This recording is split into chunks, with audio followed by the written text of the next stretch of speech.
ঢাকা মাওয়া এক্সপ্রেসওয়ের Dhaleshwari toll প্লাজায় বাসের ধাক্কায় প্রাইভেট কার ও মাইক দুমড়ে মুচড়ে ৫ জন নিহত হয়েছেন। কমপক্ষে আরও ৪ জন গুরুতর আহত হয়েছেন। শুক্রবার দুপুরে এ দুর্ঘটনা ঘটে। সেনাবাহিনী ও ফায়ার সার্ভিস সহ তাৎক্ষণিক সেখানে থাকা লোকজন দুর্ঘটনা কবলিতদের উদ্ধার করে হাসপাতালে নিয়ে যায়।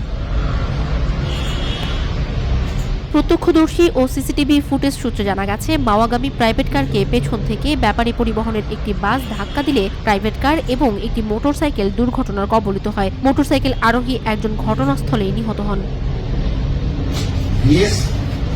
এ বিষয়ে মুন্সিগঞ্জের শ্রীনগর ফায়ার সার্ভিসের স্টেশন অফিসার দেওয়ান আজাদ হোসেন রূপালী বাংলাদেশকে বলেন, সর্বশেষ আমরা ঘটনাস্থল থেকে যখন আসছি তখন পুরা গাড়িগুলো সব সরানো হয়েছে হাইওয়ে পুলিশের সহায়তায়। এখন ওই রাস্তায় যান চলাচল স্বাভাবিক। ওই লেনটা বন্ধ ছিল, তো এখন ওই লেন দিয়ে গাড়ি যান চলাচল করানো যায়। নিহত আমরা হসপিটাল সূত্রে জানতে পারছি ৫ জন, আহত আমাদের অনুযায়ী ৪ জন। ওই সময় আমি ৪ জন দেখতে পাচ্ছি।